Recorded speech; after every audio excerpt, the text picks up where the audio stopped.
validation, now I validate myself.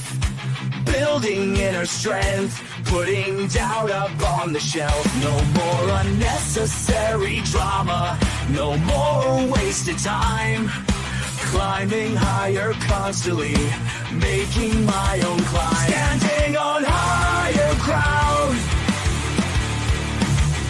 where excellence is found. My potential knows no bounds. Raising the bar, breaking ground.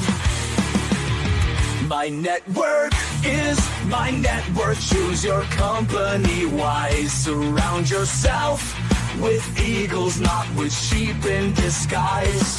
Every interaction is a reflection of my brand.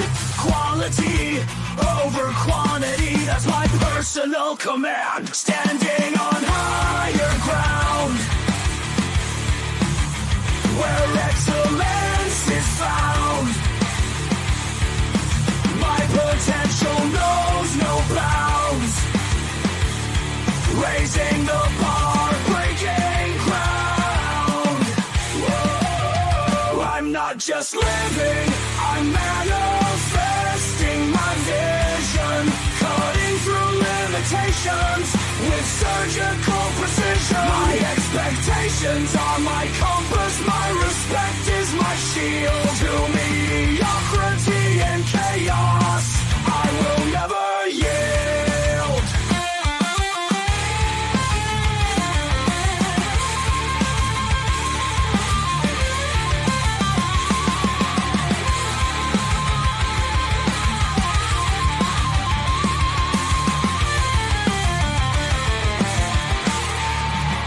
I'm not just living, I'm manifesting my vision. Cutting through limitations with surgical precision. My expectations are my compass, my respect is my shield. To mediocrity and chaos, I will never yield.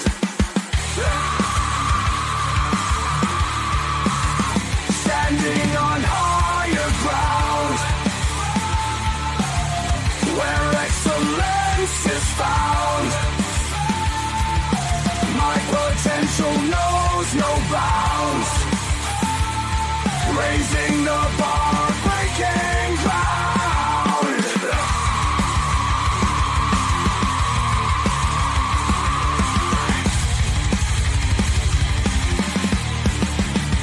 I'm not just living, I'm manifesting my vision. Cutting through limitations with surgical precision. My expectations are my compass, my respect is my shield. To mediocrity and chaos, I will never yield. All right. How you doing, ladies and gentlemen? Well, this and that. I'm your host, Xander, where we're talking about this, that, and everything. And it looks like we're still getting. All right. There it is. There it is. All right. Everything's queuing up. I'm sitting over here like, hold up. Solar Flare was supposed to end yesterday. We're not supposed to be seeing lag right now. Oh boy. Um, So here on this and that, where we talk about this, that, and everything in between, we go live every night of the week, and we do not let the sun rise without going live. But we don't always start on time. We had two shows happen on Saturday because of Friday night show. Well, two shows happened on Sunday actually because of Friday night show. Saturday night show started late because I was in the middle of some things trying to get back.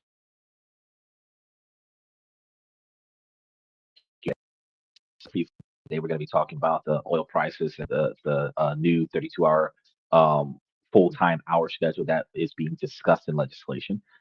And we give you different topics every night of the week. So Sundays, yesterday, we did questions that comes from the fans. Today, we talk about business and politics and how it negatively impacts your ability to make, save, and invest money. Tuesday, we talk about different ways to make money, save money, invest money, different ways to look at your money, different ways to make decisions as it pertains to your money. Then Wednesday, we talk about different countries around the world for you to live and or invest in. And furthermore, we go into on Thursday, Friday, and Saturday personal development, self improvement, relationship topics, negotiation, socialization, building your brand, promotions, raises, retirement. And we also talk about forced retirement termination. How you doing, Daniel? Special shout out to Daniel. And then we give you guys information about your 20 and 30-year plan and the importance of how to set that up. Um, I'm actually finding it very interesting because nowadays when I communicate with people, it's like a deep-seated question when I ask people like, where do you see yourself in the next 5 or 10 years? Like holistically, like what are the details behind your future? And not a lot of people know. Not a lot of people have that plan. And you can't really use that as like a red flag, like this person is unmotivated for a future goal, but recognizing they do not have, and the majority of Americans are not going to have a true plan. The majority of them are kind of just winging it, trying to get past this week, trying to just make it to the next paycheck, just trying to get to the end of the month. So not a lot of them have like future plans. Now I know that there's going to be like a broad spectrum because we don't know how the fuck we're going to get there, like in the goal. But nobody or very few people put up that blueprint. We've got the top 10% or top 1% of Americans that actually executed a plan of action to be successful, but not a lot of individuals have a true plan for where they're going to stop at, right? And that's why we talk about that on the show, because when you really think about it, things, outcomes in your life today, this week, this month, this year, while things are going to be stressful because you're living what you set up last year and the year before, and that's not what people understand. People don't realize that part. This year is the byproduct of last year's actions, right? And the year before's actions. So this year, as frustrating as it is, and we're halfway through it, creeping into July, this year, you are supposed to start making changes and doing things differently so that next year is less stressful and the year after and the year after and the year after. Now, figuring out where you're going to start making changes in your life starts with exactly where you want to see yourself. And that's one of the things that we're going to be talking about coming soon.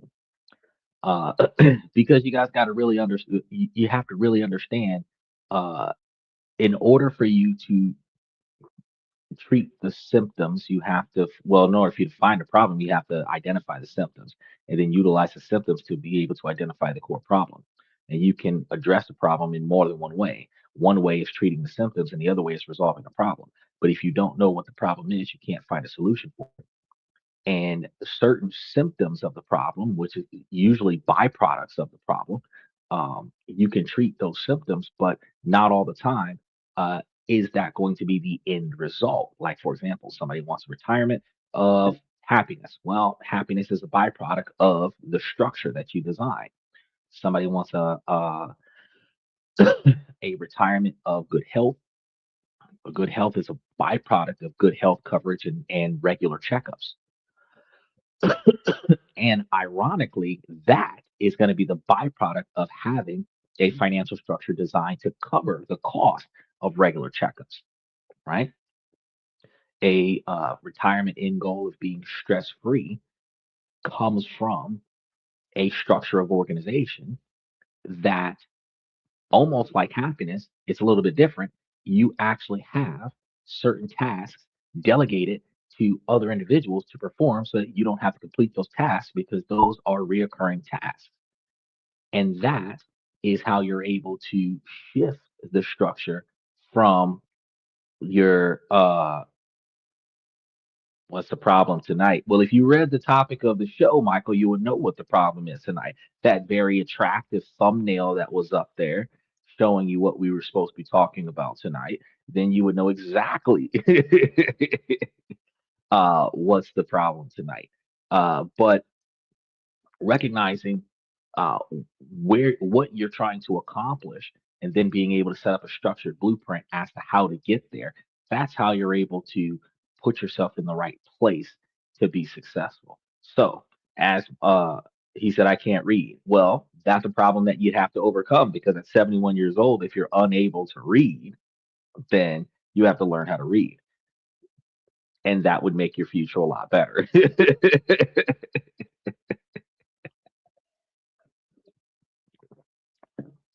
um, so I know you guys have seen the headlines, and I know that you guys have felt it at the pump.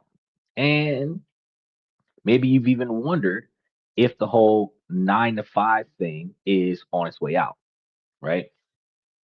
Now, there's a battle for your finances and your financial future that's being fought on two totally different fronts. On one side, uh, the president is declaring war on big oil, and on the other side, a pretty radical idea to redefine the American work week is gaining steam in Congress. So, who's really looking out for your wallet? The answer is not as simple as you think. Is the answer going to be cheaper gas, or is it more time away from work, a better work life balance? In tonight's show, we're going to be cutting through the political noise and unpacking two of the biggest economic stories happening right now. And we'll dig into whether you're actually being gouged at the pump, as Donald Trump claimed last week, and what a 32-hour work week could really mean for your paycheck. Um, and as I told you before, you know, these are going to be a lot more complicated and way more important than you might actually think. No, Michael says a 60-hour work week. Okay, so we're not discussing like what is the average desired work week. What we're discussing is when does overtime kick in. The standard function, as we're about to get into, is a 40-hour week constitutes a full time work. And the 41st hour and beyond is considered overtime work. And then we're talking about how legislation is attempting to be shifted to claim that a 32-hour week is constituting of a full week's work. And the 33rd hour is considered overtime, which would then lead to how many hours of overtime are you going to work in a week if the employer is going to allow it, under the conditions that there would be 8 additional hours of overtime if you're working the same schedule now that you work when legislation changes. So if you're working a 60-hour week now, which is possible because supervisors are required 55 to 65 hours a week, which is like 10 hours a day, 6 days a week in certain jobs, right? It's possible, right? Or if you're working on one of those jobs like Steven's got, where it's like 12-hour shifts 5 days a week, you can pull 60 hours pretty quickly. But if your overtime hours started at 32 instead of 40, it would be a whole lot more dynamic. And then there is some details. So I'm going to be going through this information with you on the script. But I will also be throwing in some pointers because if I don't recall it again, what I've seen so far in my research before I put this show together is that they start charging overtime after, I believe, the first 6 hours. And then after 8 hours, they start charging you double time on a day to day basis, where by the end of the 32-hour work week, you would have made the same amount of money that you would have made working a 40-hour work week. So you're not going to lose any money, but you will start getting paid time and a half consistently starting on the 33rd hour. So the way the system is going to be working is that you will either be at work less to make the same amount of money that you're making now, or you're going to be making a significantly larger quantity of money going forward, being able to continue working the same quantity of hours that you're working now. That's going to be the shorthand of it, but we're going to get into this in detail to kind of give you a better understanding of it. So it's not actually, because you like overtime after 70 hours, that's not going to be a thing. And reason being is because overtime after 70 hours is going to imply that an employee must be on the clock 10 hours a day, 7 days a week before overtime is triggered, which ultimately eliminates time and a half. Before that becomes a thing, it would likely be standard that minimum wage gets capped out at way more than what it is right now, probably like 25 or $30 an hour in the cheaper states around the country, and maybe 60 or $70 in California, New York, and other places where minimum wage is higher due to the standard of living. So let's start with the story that hits home for millions of us every single day: the price of gas. It hasn't gone down as much as we would like for it to go. It is a blind sign that can make or break a family's budget. And right now, it's a political lightning rod. So President Donald Trump, who's never been shy about picking a fight, has been using his social media platform to go after major oil companies like ExxonMobil, Shell, and Chevron. He's accused them of blatant price gouging. His argument is simple and it's powerful. He claims that the global price of crude oil, the raw stuff that becomes gasoline, has been dropping significantly. But the prices that you and I are paying at the pump haven't really budged. Trump's rhetoric taps into a deep and widespread frustration. When people hear that crude oil prices are falling, but their own gas bill stays stubbornly high, it's easy to feel like you're being taken advantage of. And look at the numbers. You can see where that frustration comes from. The national average for a gallon of regular gas as of late June of 2026 is sitting around $3.91 a gallon in some areas.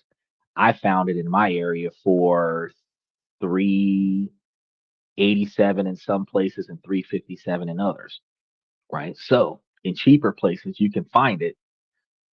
Even on Saturday on Hillsborough Avenue, it was like 3.55, right? So it really depends on where you're going.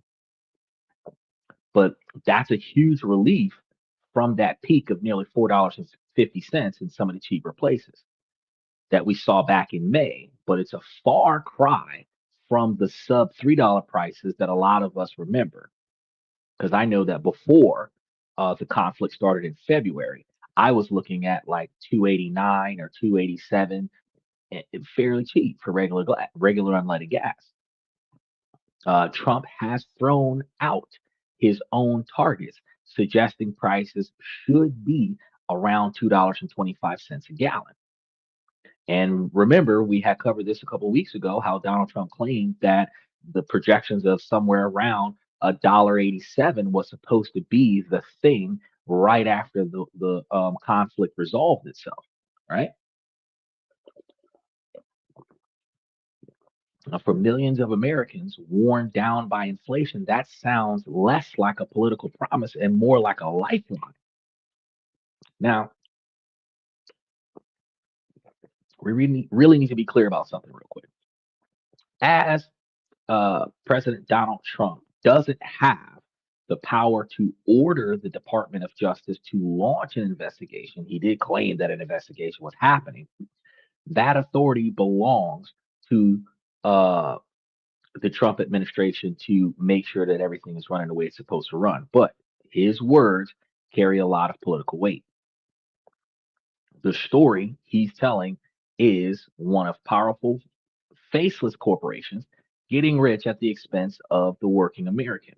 And he's positioning himself as the guy willing to take on big oil. He also said, as of recent, that he was going to be doing more legislation about the ability to carry firearms regularly without restriction. I haven't gotten into the details of that. I figured I will put that into next week's show when we discuss the nuclear power that Donald Trump was talking about, switching either back to or starting to put more emphasis into nuclear power to power the city or the country of the United States. Irony after dismantling Iran's nuclear power plants. we're going to do nuclear power over here. So we're going to be getting to that next week, right?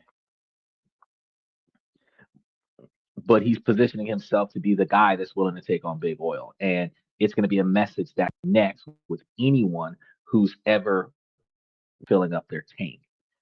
I know when I was putting what 11 or 12 gallons of gas in my vehicle, 68 or $69 to fill the tank.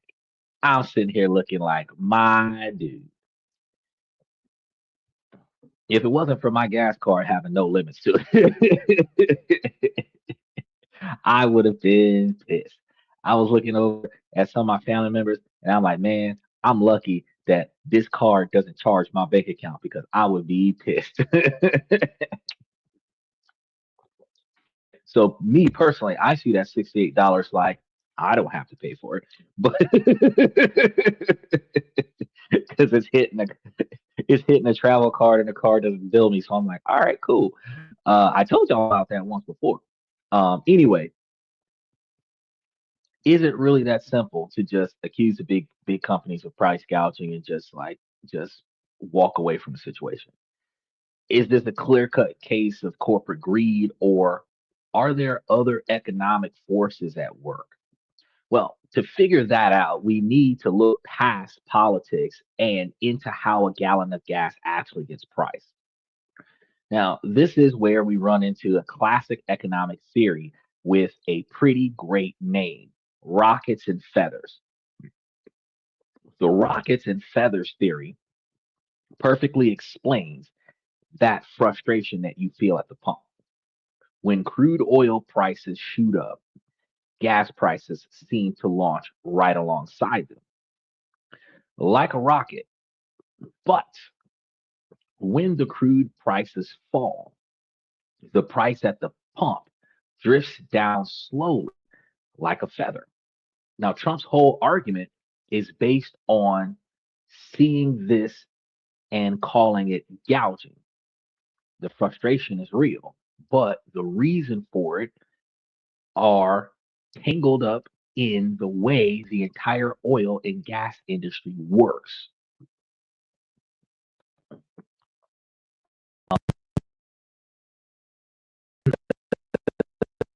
Crude oil between 70 and $95 per barrel. Prices are coming down, but with the supply chain smoothing out over the next several months. Well, interesting that you said that, because it has gone down from the 120 to $150 a barrel.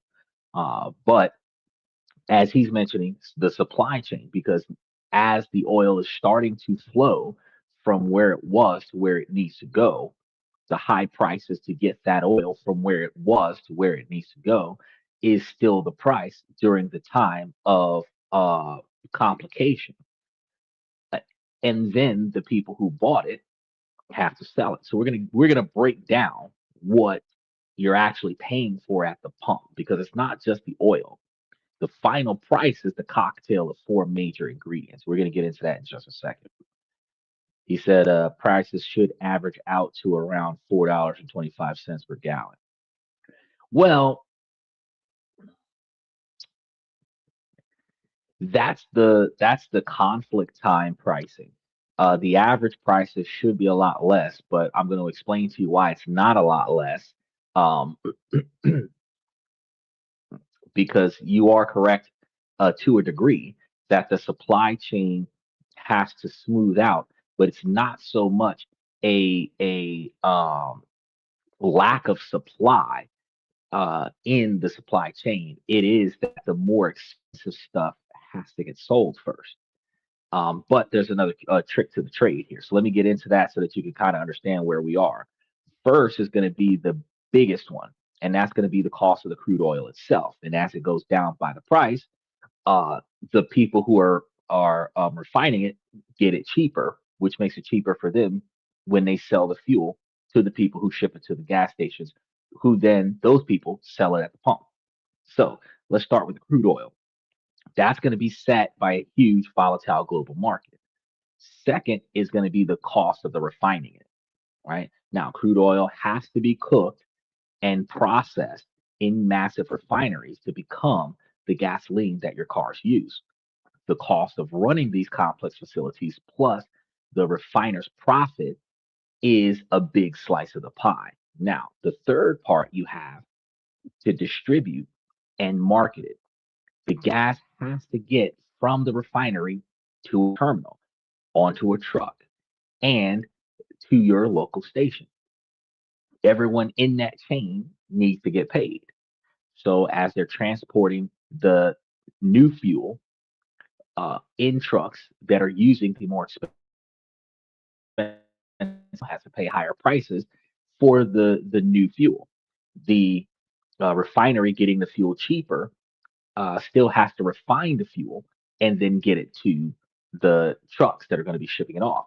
The boats that were shipping all of this stuff off that had the high insurance premiums from the wartime is going to be putting it off at an expensive price because the war just resolved itself. And there's only a 60-day layover. And if they sign the contracts, then it's over. But they have until the end of the 60-day mark or the potential to have an extension because they did a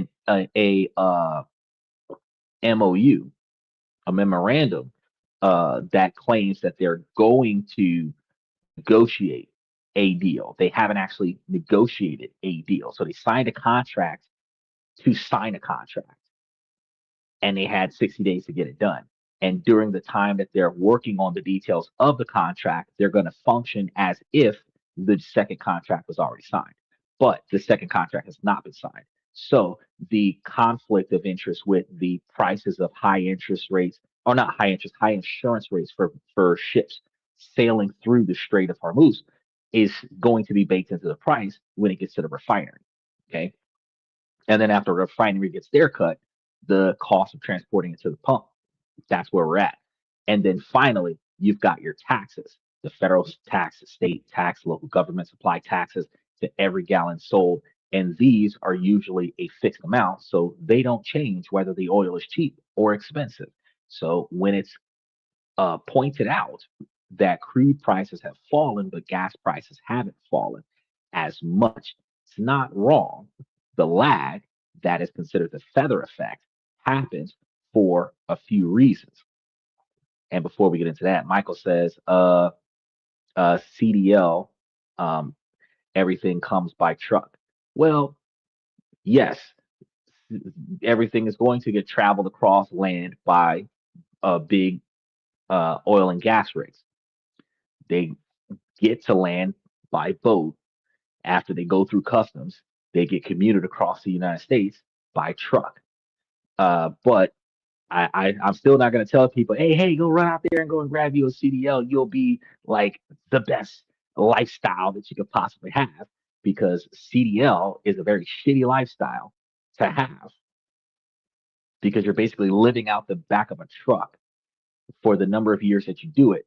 And then when you quit doing it, then you have the ability to, if you put your money away correctly and invest in stuff correctly, able to live a retirement of financial freedom because you basically lived out of the back of a truck for a number of years, right? Because you make the most money with a CDL license when you're traveling cross country. If you're just, drive to work, clock in, and do a laps around the city and clock out, come back home, you don't make a lot of money. You make the same amount of money as an Amazon truck driver, a UPS mail person, a USPS person. But when you're driving from like Florida to Texas or from California to Maine, those types of truck drivers make a significant quantity of money over the course of a year in comparison to the people who just go up the street and come back and then they're able to spend time at their house every day. Now, the wild part is you're living on the road, so you're not living the healthiest lifestyle. But if you can manage it when you retire, you could structure it in a way where everything's covered, where money is making money for you, and you don't have to worry about where your money is coming from and have a stable place to be as a byproduct of your efforts. So I'm not going to say, oh, CDL, but CDL is an option. CDL is an option. Young bucks, it's 16, 17, 18 years old, put in extra effort, get you a CDL license. And yeah, if you have no other skill in life but to know how to hold a car on the road, then get your CDL and drive a truck, right? If you drop out of school and you have nothing else going for you, get you a CDL and drive a truck. But 30, 40, and 50 years old, the majority of the people that are watching this podcast are middle-aged individuals. I'm not going to tell you at 40 years old, go get you a CDL and go drive a truck. I'm not going to tell you that. That's counterproductive to you because you're trying to find a job at your current age that is less stressful on your body, that is less mental strain, that you can accomplish and still be able to make you a decent standard of living. And driving to work every day when you only have to drive 2 or 3 hours to work and drive 2 or 3 hours from work in some of the biggest cities in the country is the most stressful commute to have side of the stress on the job. So to say that you would be 16 an hour a day or more driving in that exact same traffic as part of your hourly wage, that's just too much stress. I wouldn't wish that on my best friend. I wouldn't do it. um, he says, lots of nurses become drivers after putting in 20 years. I haven't seen the statistics on that, but I don't see how that's even relevant to the fact that I wouldn't recommend it. Whether or not people change over from, because you got to remember though, hold on, he says, well, lots of nurses become drivers, but nurses make minimum wage. You might have the registered nurses that make above minimum wage, but the average nurse fresh out of nursing school, which nursing school is like a 6 to 18 month trade school kind of thing. And then they go and get them a job at the local ER. They're getting minimum wage or a little bit above minimum wage. You look at the annual salary of the average nurse, not the RN, the average nurse. They're making almost the same amount of money as a teacher, and teachers are making like 35 and $45,000 a year. Some of them, after doing it for a long period of time, are making 55 and $60,000 a year, right? So if they quit from doing that to start driving trucks, and as a truck driver, you're making like 75 to $120,000 a year, but you don't have to deal with blood and guts and vomit and everything to that death. The nurses might find that it's more beneficial to them to just hold the wheel of a car on the road every day than to be dealing with the visual stress of working in an emergency room. So I'm still not going to recommend that as a middle aged change.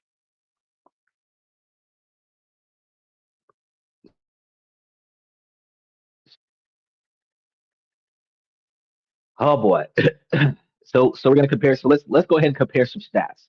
Because he's saying $74,000 yearly for new nurses today. Uh, and we compare for accuracy. So if we're gonna quote this, I want to verify the authenticity of information. Make sure that we're giving you guys right facts because this is a show where you learn and you grow. But the workload doesn't satisfy the change. And I again uh, wouldn't recommend transitioning from whatever you got going on at the office to driving a truck all day. I just wouldn't. I wouldn't. Yeah, but if you want to, I'm not saying. I'm just saying I would be a trucker. I would tell that to people who have no other skills. If you got skills in something else, if you got skills on a computer, I would encourage you to do something on a computer where you can stay at home and get paid from the computer. That's what I would encourage. You know, but let's see. Well, and we're going to get back to our crude oil situation, and then that's going to take us into our hourly wage scenario. So this kind of does this straw man topic does piggyback on the second half of what we're going to be talking about today. But we're talking about the annual salary of nurses in America. Let's see if we got some information for 2026. And then hold on, we're gonna do versus CDL drivers.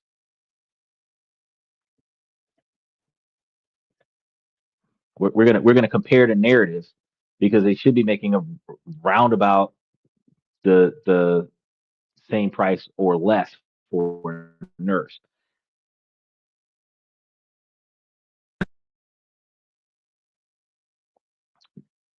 So here's an irony. As soon as I said they should be earning the same amount or less, nurses in the United States in 2026 are generally earning more on average CDL truck drivers though top truckers and owner operators can out earn many nurses. So what we have is registered nurses, which are not the base level nurses, uh, are showing BLS based summaries that put the average registered nurse at around 98 to $101,000, which would have your annual salary average higher for all nurses than the regular ones. However, on the 2026 update, uh, we have cities that have an average salary of about $98,430 with the median of about $93,000 for registered nurses. Okay. Now, you have job posting data in mid 2026 that shows the average registered nurse being paid for around $44 to $45 an hour, which is roughly around 92,000 to 94,000 a year before overtime. Average reporting overtime about $12,000 annual on top of that. So more general nurses have job listings that show an average of around $80,000, with most being between $61,000, which is what I was talking about before, and $90,000. So even with the increases in pay, uh, they're making something close to what teachers are making, like I was saying before, but price just slightly higher. Now, CDL drivers, the most recent BLS based median wage for heavy and tractor trailer drivers is about $57,000 a year. May of 2024 data referenced in 2026 industry analysis. So pay attention to that. $57,444 from the 2024 data.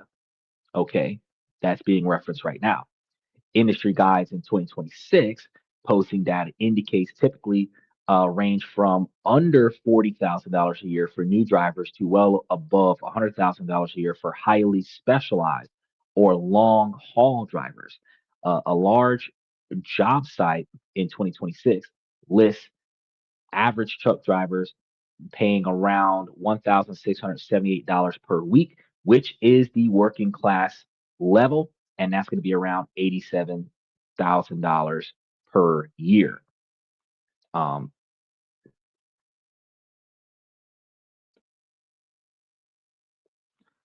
so when we start talking highly experienced nurses,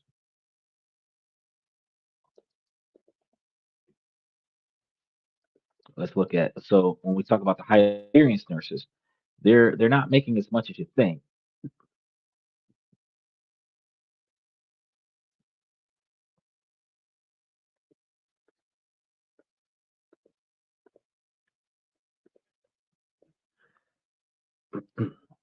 So let's see what they're getting starting out, and then we're going to get back to the main topic here. Now, uh, so the regular non-RN nurses starting out, we're going to think like CNAs, LPNs, medical assistants, nursing techs. Starting pay is usually in roughly the $20,000 to $40,000 range for aides and assistants, and around $35,000 to $40,000 range for LPNs, depending heavily on roles and locations. Okay, so a non-RN nurse usually means certified nurse assistants, licensed practical nurses, medical assistants, or nurse technicians. These are nursing support or practical nurse positions that do not full registered nurse license, right? So the average statistic on this, and we've got a large scale here. Um, a large 40 role salary review from the United States nursing position gives the following starting salaries. Home health aide, about $20,000 a year. CNA and STNA, about 24,000 a year. Uh, uh, Geriatric nursing aides, about 25,000 a year. Nurse technicians, about $26,000 a year. Medical assistant, about $27,000 a year.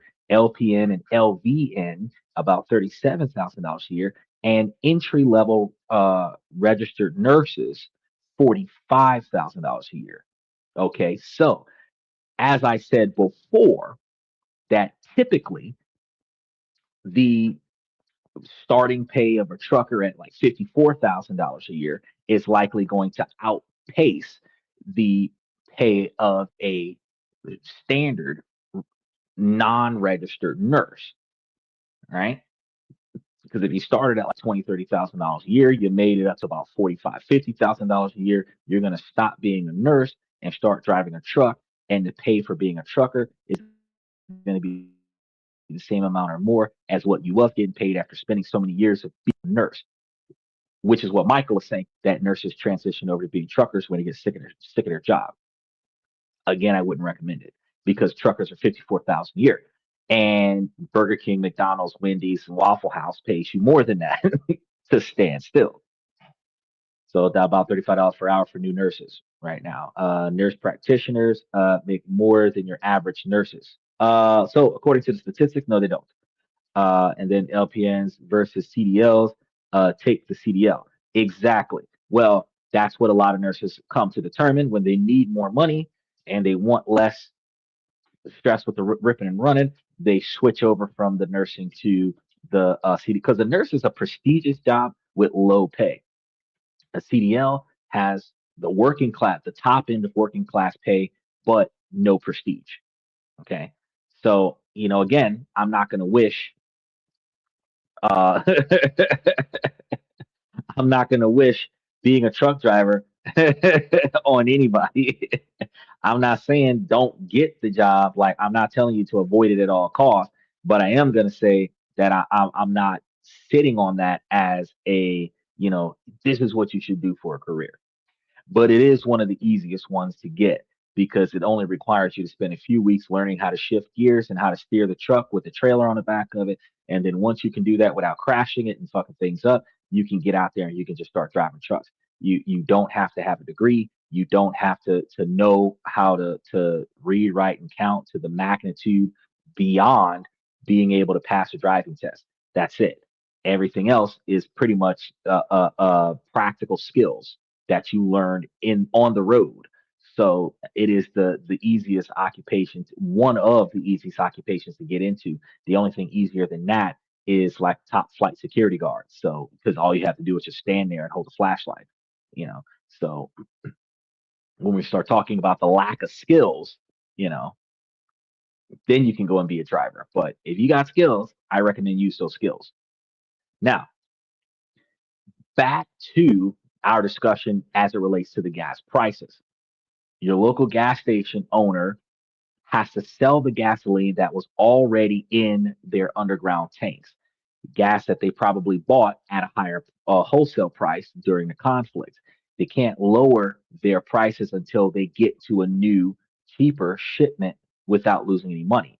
Refineries also have a lag since they're working, they bought weeks or even months before. So if they're now working on the um, crude oils that came in during the second, third week of June, and they're refining that, that's going to get sold to the local gas stations at the reasonably higher price, which actually leaves us to stagnate on the current price for a decent period of time, which contradicts the all gas prices should go down quickly after conflict resolves, right? He said with the CDL, you don't have overhead as if living in an apartment, all the extra money to be invested. Yes, I agree with you. If you spend your money wisely, you can, in fact, put all of the money you don't spend on your standard living. If you're living out the back of a truck for a number of years, you can invest it somewhere, raise up a bunch of money so that when you do retire out of driving a truck, outside of the money that you spend living in a hotel and eating on the go, the difference will go somewhere making money make money for you so that when you do retire out of driving trucks, you have more than enough money to buy a house cash up front. You have more than enough money to have a general income coming in on a regular basis, own your own car, this, that, and the third, and you can actually live a decent middle or upper middle class lifestyle off of the fruits of your labor, 5, 10, 20 years of driving a truck and living the tough life. And then you can have an easy street for the remainder of your life if you do your money correctly. So it's going to be the after effects. So fruits of your labor, yeah, a CDL, driving a truck, good idea. But the labor, I'm not signing up for the labor. So I wouldn't if I'm not willing to do it, I wouldn't tell you to do it. That's how I say it. He says surplus of oil right now. It's not so much a surplus, but the fact is that it takes time. They buy the oil by the ship, right? Then they have to take the time it takes to process the oil. And then to meet the current demand of usage, regardless of what the prices are, because it's not like prices went down or usage went down because prices went up. People still got to take their ass to work because everybody's mandatorily required to work in person now, outside of those individuals that lucked up and got remote jobs. So the observation is clear that they had a quota to meet. They bought enough oil to meet the quota. It takes a certain quantity of time to refine it, which means there's going to be a delay in the reduction of the price because any crude oil that was bought in, say, June that came from a shipment in May and that crude oil still being processed in July, that crude oil will have gas prices still being expensive in July and August. Any crude oil that was refined in June and then shipped in June that was from the before the conflict stopped price that is going to be in the reservoirs of the gas stations being sold right now. Depending on the usage of that particular service station, if it's a high volume service station and they run out of gas quickly, then they would likely be able to drop their prices sooner. But if they have a low volume of usage, then they're going to maintain their prices longer. So that's going to be one of the issues there. So is it price gouging per se legally? That's a very high bar to clear. It usually requires proving companies are colluding to set a price. Now, since you have that no monopoly clause, Shell, Chevron, and ExxonMobil do not have to compete with one another. That's why they have the colluding of setting prices. Because if all of the gas companies, if all the big major oil companies who sometimes subcontract to the other companies, because you'll see a bunch of different gas stations all over the place. Racetracks, smart shop, this, that, and the third. You see different companies in different places. And then you see ExxonMobil, Shell, Chevron, where they've subcontracted the crude oil to smaller gas station entities, little franchises, Wawa's and other such places. But Shell, Chevron, and ExxonMobil primarily supply the United States, right? The thing is, if they all agree that we're going to charge a certain quantity of money, they're not competing on a price. With the no monopoly law, there's supposed to be competition, and the competition for the customer, since they're offering the same service, usually the price is what changes the customer's mind. It could be cheaper by a few pennies, it could be cheaper by a few $1,000s, depending on the item. The price is what would make one customer go to one place versus one customer going to another place just for the brand. Which also means that a price war usually happens with multiple competitors where they drive down the prices to get customers, and that offsets inflation when that happens. But now that competitors have gotten smart, or not competitors, but big business have gotten smart and said, hey, we don't have to fight over this. We can all agree that we're going to baseline our stuff at this amount of money or higher, and then the customers are going to just buy it because if they can't get it cheaper anywhere else, they're going to get it for whatever I set the price for because they want it or they need it, right? That's the colluding to set prices accusation. So the irony here, what's happening is more likely just a market mechanics, right? Where every player in a long supply chain is trying to protect their own bottom line because they already invested in the wartime crude oils and they have not turned their profits off of the wartime investments.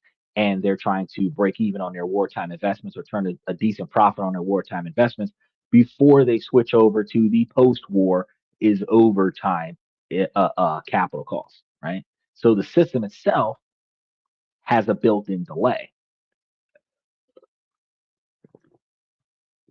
This means that while attacking big oil is a politically smart move, it's unlikely to magically produce the $2.25 per gallon price that Trump is talking about right now in the month of June, creeping into the month of July, especially when we consider that inflation usually occurs in the summer times. Prices go up when kids are out of school, families are starting to travel, especially when we don't have conflict. More people are flying to more places, vacations, this, that, and the third. And that is going to drive up gas prices, right? Trump talks about a lot of things, but the economic reality is just more complicated than what Trump is mentioning right now. But he does look good by putting himself on the side of popular opinion instead of trying to explain it away the way another president would. Another president might give everybody a lot of reassurance, try to provide a less frustration for the people by covering for the delays of big business. But Trump is like, nope, the people doesn't like the prices being high. The war is over. It's not my fault. I put a stop to the war. It's their fault. They're not dropping the prices. That perfect positioning for political power, right? But all of this focus on gas prices is a sign of a bigger anxiety about the financial health of the same anxiety is what's fueling a totally different and maybe revolutionary conversation. So while on one side there's a battle over the price of gasoline, another is asking a more basic question. What if the whole structure of our work life is just outdated? What if we don't have to drive to work 5 days a week to make ends meet? This brings us to the second half of our economic puzzle. Bold, controversial, and widely misunderstood push for a 32-hour work week. First, let's clear the air and kill some misinformation. You might have seen posts on social media claiming a new law has created a 32-hour, 4-day a week work week.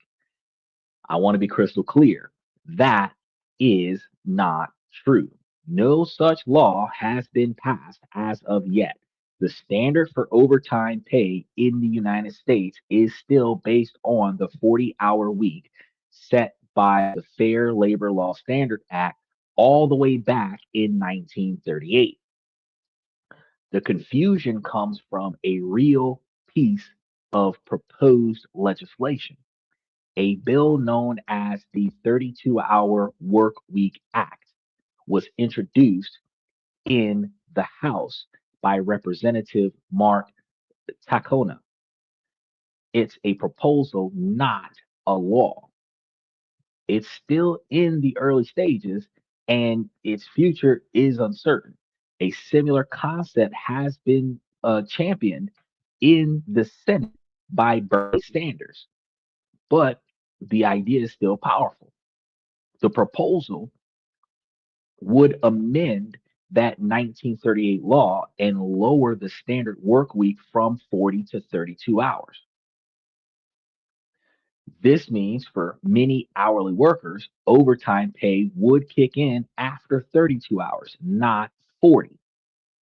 Some versions of the proposal also include rules for daily overtime, time and a half for working more than 8 hours in a day, and double time for more than 12 hours in a day. Now, that is what I was mentioning about a half hour or so on the show.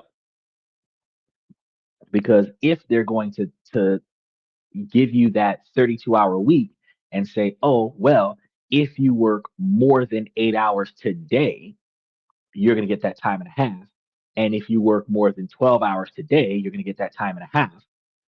Nurses and doctors and places like that where 18 hours is the thing, you're going to be getting time and a half after your first 12 hours of your shift.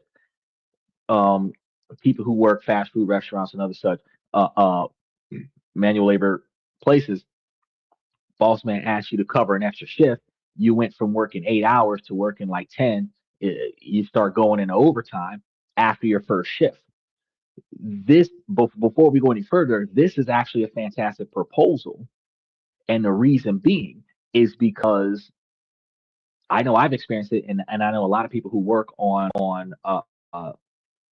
lower quality jobs have experienced this, and sometimes mid level jobs you've experienced this, that your boss asks you to pick up a bunch of shifts at the beginning of your work schedule, and then when you start getting closer to overtime, your boss starts sending you home early so that by the time the work week is over, you still only work 40 hours. If you made 45 or 50, that's it. Whatever they could not cut down, but you're in overtime, you're the first person that gets sent home, right? Towards the end of the week.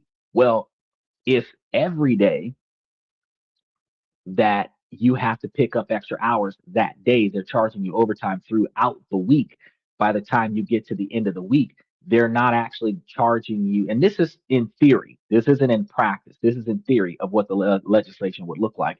They would not be able to have you pick up extra shifts in the beginning of your work week, earn the right to have the overtime, and then cut your hours towards the end of the work week, and then take away the opportunity to receive that overtime hours. Because if you're working, if you're supposed to do 10-hour shifts, and let's say you're doing, or not 10-hour shifts, let's say you're supposed to be working 8-hour shifts, but you're pulling doubles at the beginning of the week. You're doing 16 hours like the first 2 days out of the week. And then instead of you working the full week where you would have picked up 16 extra hours of overtime, you instead find yourself in a position where the boss starts sending you home early and giving you extra days off towards the end of the work week to take away that 16 hours that you earned. Under this structure, after the first 8 hours, you get time and a half on day one.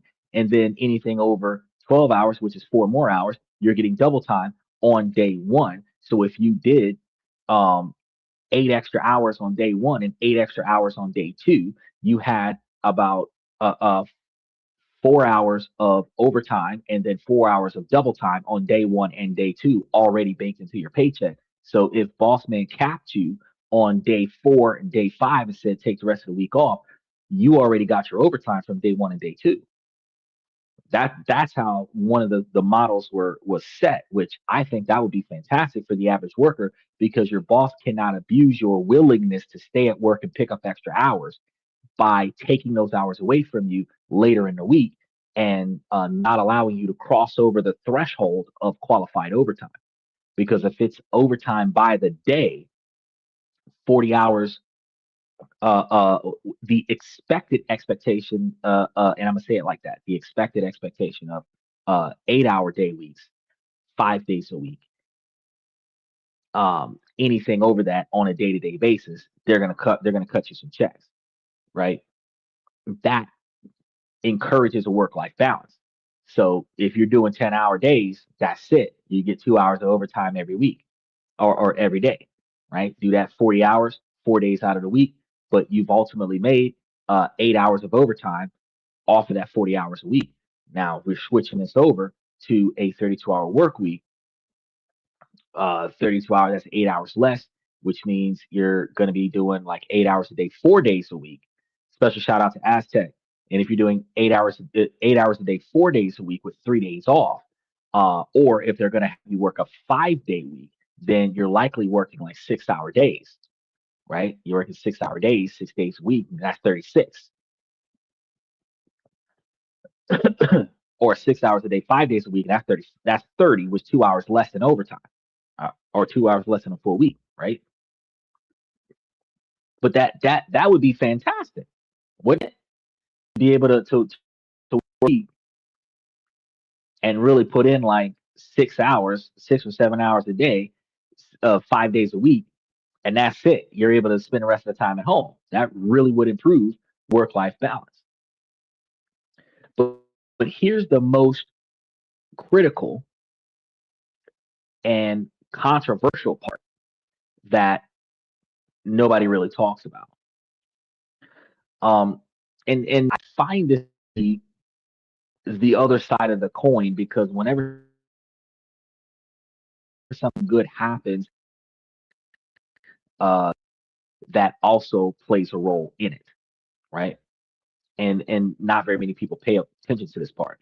The proposals mandate that this reduction in hours cannot come with a cut in pay. So the goal is for an employee to earn the same weekly paycheck for 32 hours that they currently get for 40 hours, which is going to kind of throw things off.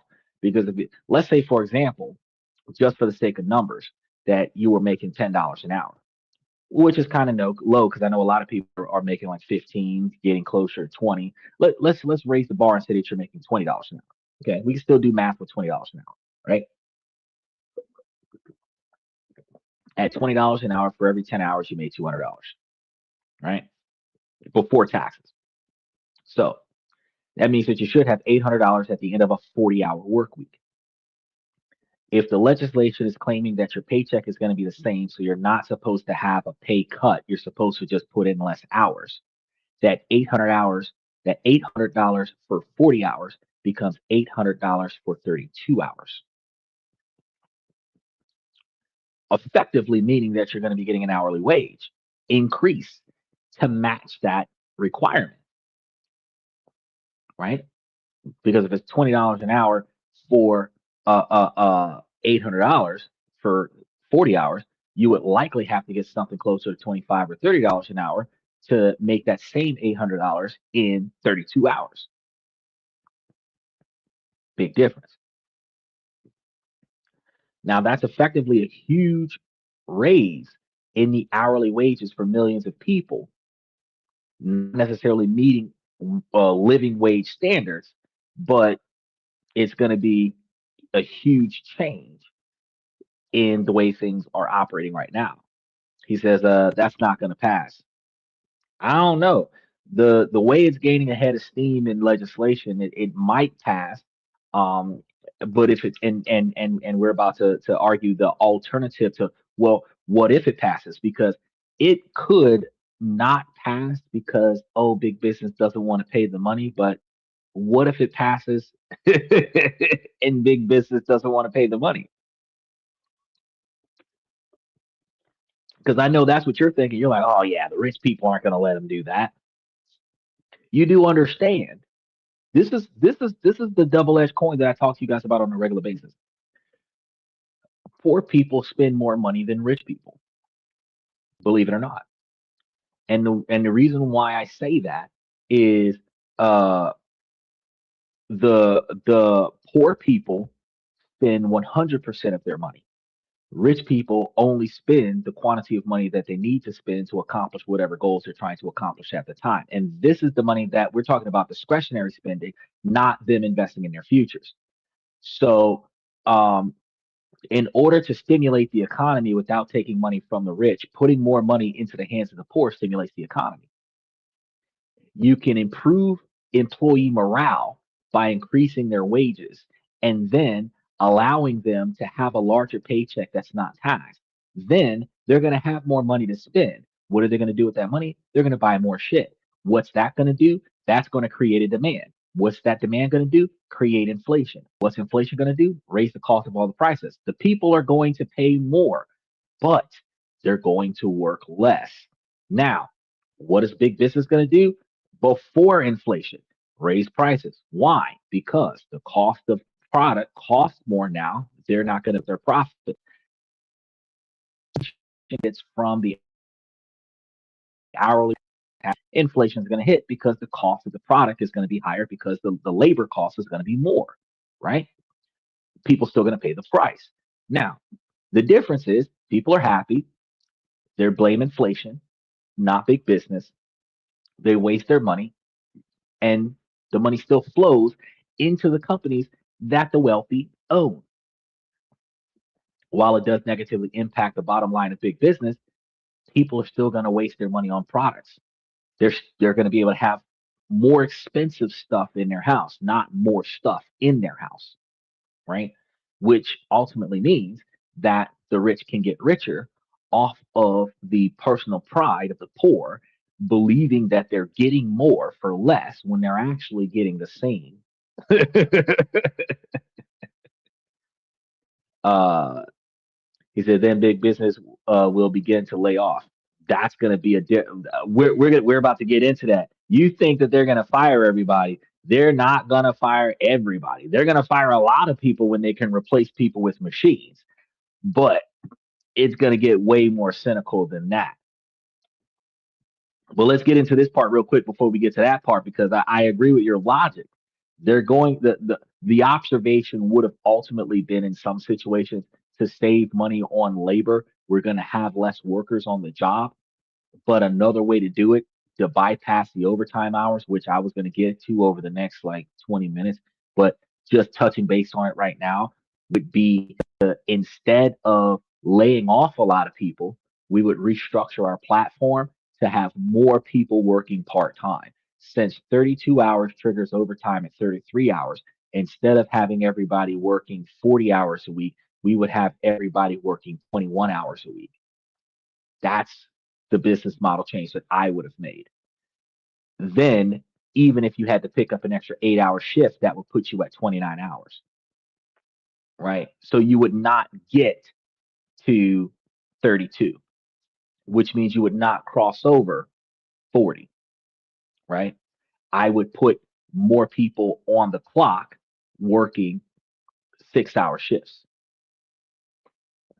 Because even if you did if you give if you because according to the original structure, I told you that well anything after 8 hours would be overtime hours every day of the week, right? If that was the law, everybody would work 6 hours.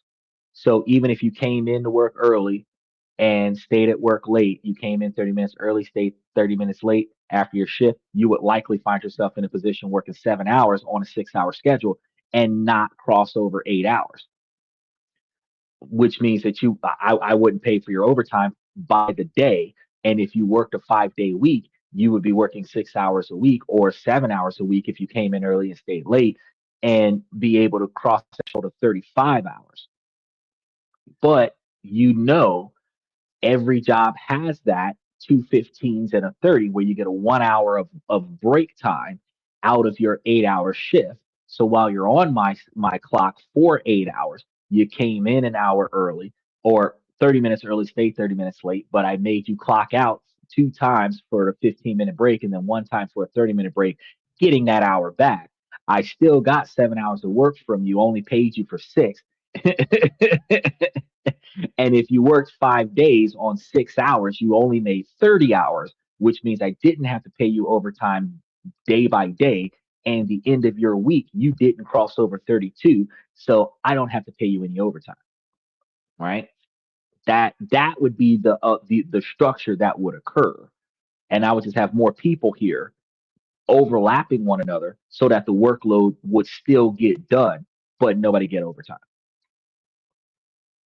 And for the select scenarios where overtime would slide by because somebody doesn't have somebody gap, that would be the cost of doing business. But the business model would be structured in a way where my manager's bonuses comes from no overtime hours. So if they allow overtime, my supervisors get less money because they're going to be incentivized by the no overtime hours in their salary to make sure that nobody goes on overtime. He says, you don't tie your hours on 40-hour workers, hire two part-timers for every 40 hours. Yeah. You have, instead of having one person do 40 hours, you have two people do 20 hours. And you avoided you avoid the whole dynamic. So for every one 40-hour a week worker you have right now, you would have two 20-hour a week workers, which actually, and I'm going to get into that later on. So you're going to hear me talking about this twice. It would actually benefit the company in two ways because any employee that would qualify for company funded uh, benefits for full time work would only qualify for that if you're working a 40-hour a week salary or if the laws change a 32-hour a week salary full time. So even if they said, well, on a 40-hour a week salary, full time is 35 hours, 32 to 35 hours because they recognize that you're going to lose 1 hour a day for breaks. If you're doing a 32-hour work week and they're going to take that 1 hour a day away from you on breaks, you're likely going to see full time be clocked at like 30 hours or something like that, right? Well, if everybody's working 20 to 25 hours, nobody's hitting overtime hours, which means nobody's getting healthcare coverage from their job. So the company saves money on that because they don't have to pay Cobra for part time employees. Someone calls out, no worries. I'm overlapping with part timers anyway, part timers and interns. That's right. So the main argument from supporters like Takano and Sanders is that the 40-hour work week is an antique. And they're arguing that thanks to technology and automation, worker productivity has soared. Supporters pointed out that the American worker is vastly more productive than they were back in the 1940s, yet wages for most people, adjusted for inflation, have barely budged. He says work still gets completed on time and efficiently. Yeah, because technology comes in and does a lot of the stuff alongside manual labor work. So we're actually getting a lot more stuff done these days than what we used to get done, 60, 70 years ago because of technology. So technically, we should be making more for the quantity of productivity that we get. The average person doesn't realize that you're not getting paid for the quantity of work that you're doing on the clock. You're getting paid for your presence. You're getting paid by the hour to be here, not by the workload that you do. And since you're getting paid by the hour to be here, because you have a high pride and high standards in yourself, you're going to put in more work and be a high performing employee for a base level pay. And that work ethic becomes the standard. Pay, but they're not going to match your work ethic with your pay scale, right? And if you don't like it, you can quit. But when you quit, you're going to go work for another job doing the same thing, base level pay, because you don't look at your skills and calculate your skills to determine how much you're really worth. So you accept whatever they're willing to pay you because your skill set matches a certain job title that has a fixed bullshit ass price range. He says the healthcare system tied to jobs is obsolete.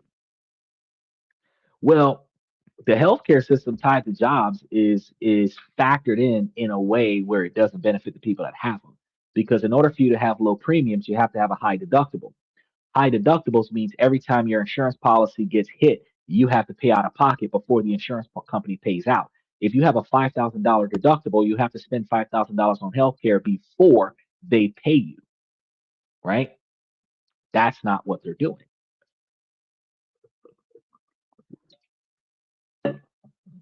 right? Because you got to qualify for the coverage in the first place by working full time.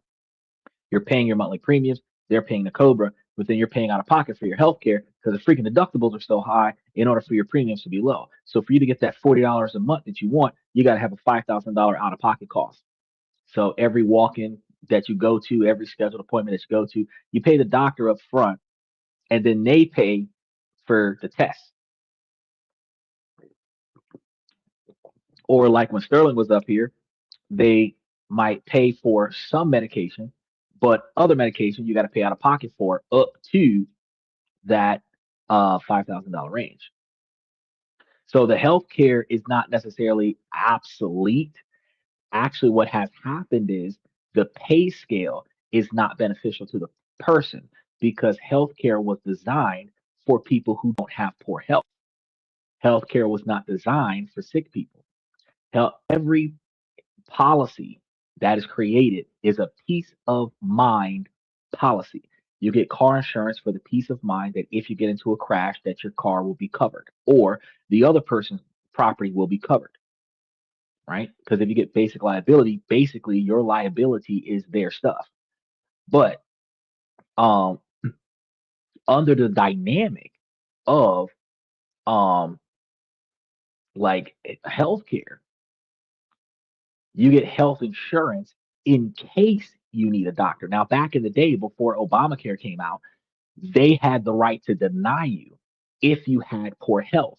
So premiums were lower before Obama because they could choose not to provide you with health coverage because you were in bad health.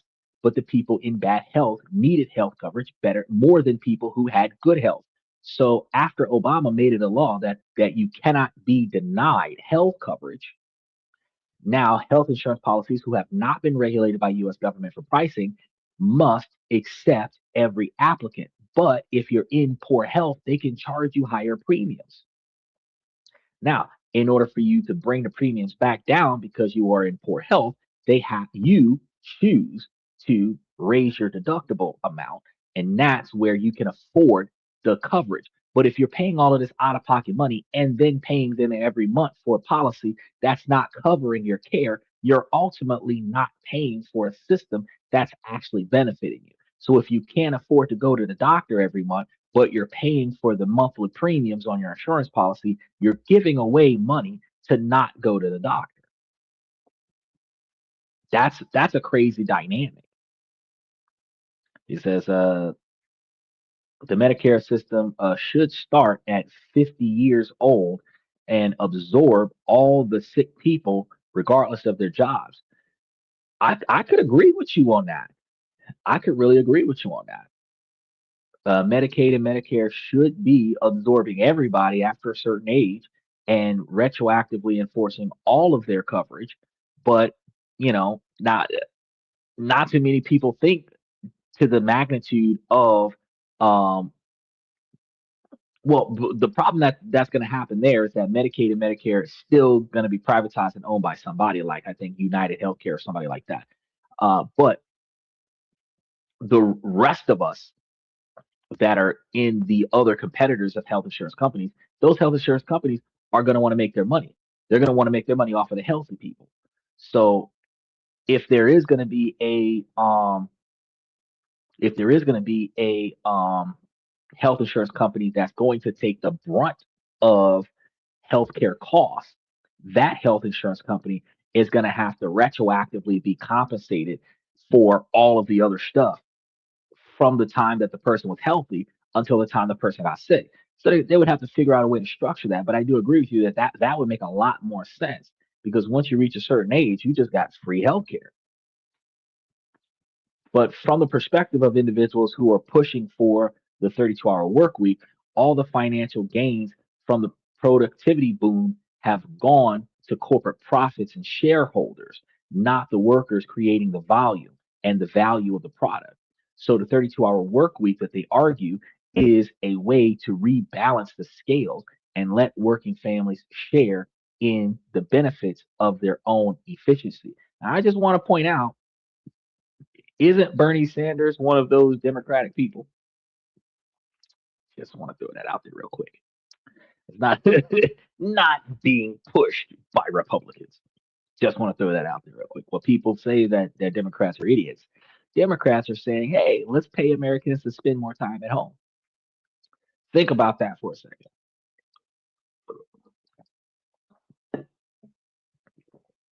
Okay. Pilot programs have shown that some promising results will occur and workers feeling much better because they're making more money, they're working less hours, they're able to spend more time at home, get more stuff done, spend more time with their families. But this progressive vision isn't the only idea out there. Some lawmakers are trying to shorten the work week, others are pushing a different idea. Instead of working less, what if we made it more rewarding to the workers for working more? This brings us to another concept because we only talked about the first concept of reducing the quantity of hours that they have to work to make the same quantity of money that they're making right now so that they can spend more time at home and have a better work-life balance. But let's try a different concept that's also being floated around because this isn't legislation, this isn't law, this is what they're discussing. They're making overtime pay tax free, where Donald Trump's already done this, but now Unlike the 32-hour work week bill, this isn't a formal piece of legislation uh, making its way through Congress right now. It's more of a political idea that represents a totally different philosophy.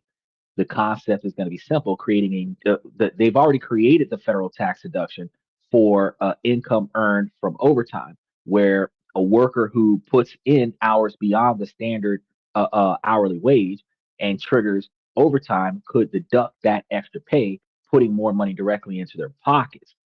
Now, if we put these two concepts together, you might find that an individual who's triggering that overtime hour, that non-tax overtime hour perspective in the 32-hour range, getting 8 more hours of untaxed overtime, that would increase their taxable income probably from $25,000 a year to probably 40. I want to say about 35 to $40,000 a year, because I can't say that it would effectively double. I think that it would likely go up about $10,000 a year of additional non-taxed income. But it's not like you're gonna get a massive tax return this time around because they're just not taxing you on the shit in the first place. They're not taking the money out of your paycheck in the first place. So your paychecks are going to be larger, but the overall annual salary that you might return now, if they did a 32-hour work week where the first eight is untaxed, the first 8 hours of overtime is untaxed, and then the remaining, if you did 16 more hours of overtime, you'd be looking at upward of, like I said, like 30 to 35, maybe $40,000 a year worth of extra money that's not being taxed. Right? But who would this actually help if this kind of policy is put into place? And would it be most valuable to either the middle class income worker or the hourly wage workers, the lower class hourly wage workers? Let's think for middle class income workers, let's think skilled manufacturing workers, construction crews, uh, technicians. These are individuals who often work like 50-hour work weeks. For them, making overtime tax free could mean a real boost in their take home pay, making the trade off of their time for money more attractive. However, and this is going to be the key distinction, this policy offers very limited benefits to the lowest income workers. Many people in retail, hospitality, like bartenders, servers, chefs, stuff like that, or service jobs, earn so little that they already have little to no federal tax income liability to begin with. So you can't get much of a benefit from a tax deduction if you don't owe taxes in the first place, which means that if they're taking money out of your paycheck, uh, you might get larger refunds. But when they phase out those withholdings, your refunds are going to go back to being normal, right? So we have two competitive visions: the progressive vision that says the system is broken and we need to structural change to give workers more time and better pay, and the conservative leaning vision suggesting that the system be basically fine and the government take uh, too much out of the check, and we should reward individual effort within the existing framework. So to really get a difference here, we're going to imagine two different workers. Let's say one's Maria, one's Dave. Maria is a single mom working full time in retail. She's earning like $16 an hour. Her schedule is often around 38 or 39 hours a week after taxes. Covering rent, childcare, and groceries is a constant struggle. Her low income means that she owes very little in federal income taxes each year. Now, let's see how those two futures add up. If we had scenario A with just in this best case scenario, the law works as it's intended. Her employer has to pay her the same weekly amount for 32 hours as it did when she was working 38. So her effective hourly wage is going to jump. She gets a whole extra day off, saving on childcare and giving her time for appointments, errands, or just to breathe, relax, do nothing for a little while. The constant stress begins to ease. But there's a nightmare scenario too, because her employer, seeing only raising labor costs, decides to restructure, just like I mentioned earlier. They may cap all employees to at 31 at 31 and a half hours, just under the new overtime rule, where Maria's paycheck gets cut to make up for the money that they're paying everybody. Now, she's losing money, and this is going to mean that she's going to have to find a second part-time job, adding more stress and complexity to her life. So now, if this dynamic were to occur, and since they're capping her at like 30 hours, 31 and a half, now she's working two jobs. She's working 60 hours a week, no overtime, right? So for Maria, the policy's success depends entirely on how well the no loss of pay rule can be enforced. Now, let's look at scenario B, with the no tax on overtime thing phased in. She works like 48 hours one week. During the holidays, she earns extra cash. Policy lets her deduct that overtime pay. But since she already doesn't owe federal income taxes, the deduction is meaningless for her. So it doesn't put a single extra dollar into her pocket. It does nothing to solve her core problem. She's got low wage. So under this dynamic, if you've already got the no tax on overtime, right? And then you add an extra 8 hours of overtime. Let's really look at, if you're making, what do we say for this particular example? I think it's making dollars an hour, right? So say she's making $15. Time and a half on $15 an hour, half time, which is the overtime hours, would be roughly $7.50. Okay. Now you're going to multiply that by 8. That's going to be a little less than $64 for the week. Okay. Out of 10 weeks, that's a little under $500. There's 52 weeks in a year. So you're looking at,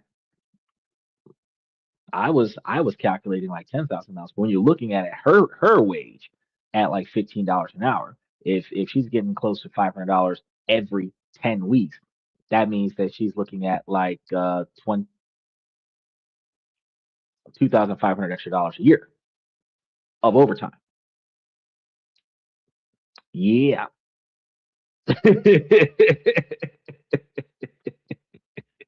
Yeah. That's not as fun as you think. It's not as fun as you think, right? It's not a whole extra $25,000. It's just because it's $7.50 a week, right?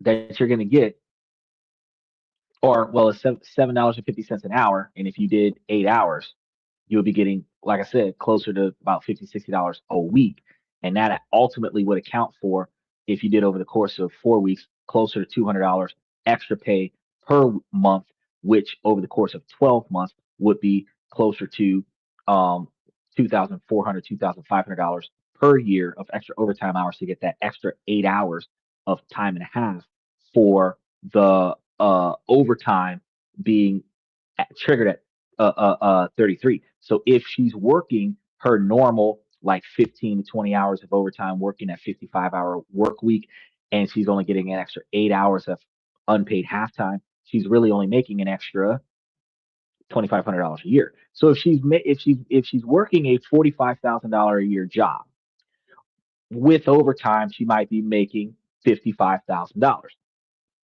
With the way the law would change, her 40-hour overtime to 32 hours for overtime, she would only effectively get another $2,500. So her $55,000 a year income would be like 57,500 or 58,000. So she wouldn't even feel it really, right? She wouldn't feel it really.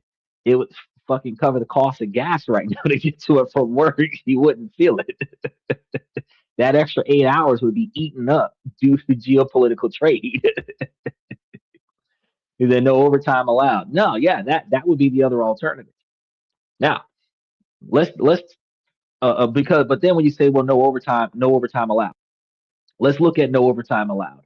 If no overtime allowed happened and she's capped at 30 hours, she used to work 45 hours a week in order to make her money. She's now working 30 hours a week to get 40 hours worth of pay, which means she's losing out on 5 hours worth of time and a half. In order for her to make that up, she has to get another part-time job, at least another 20-hour a week job, because the we said halftime was $7.50. So if she's making $15 an hour, that's like $22.50 an hour that she would have been missing for the 5 hours of overtime for the 40 hours for from 40 to 45. But if we're talking about because she's making the 40 hours of work in 32 hours, so the other 5 hours of halftime that she would have made, or let's do 10 hours of halftime she would have made, would have likely been, we said 22.50 for 10 hours, 200 and $20, $225 a week extra money that she would have made in overtime.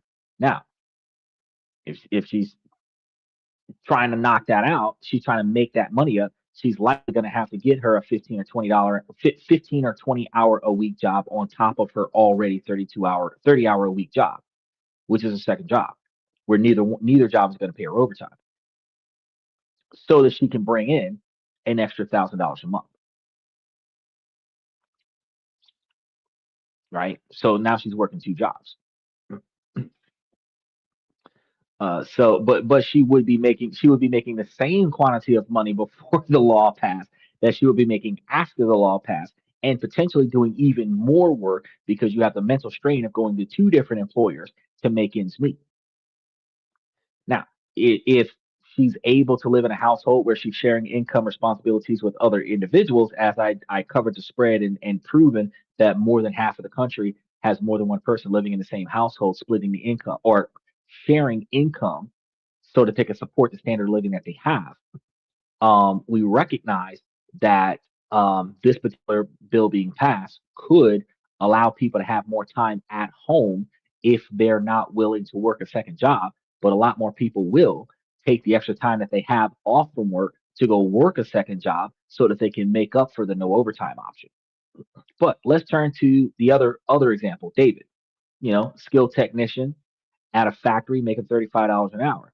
His family's comfortable, but they rely on his frequent overtime hours, which is often 45 to 50 hours a week, to save for college, retirement, and other such things.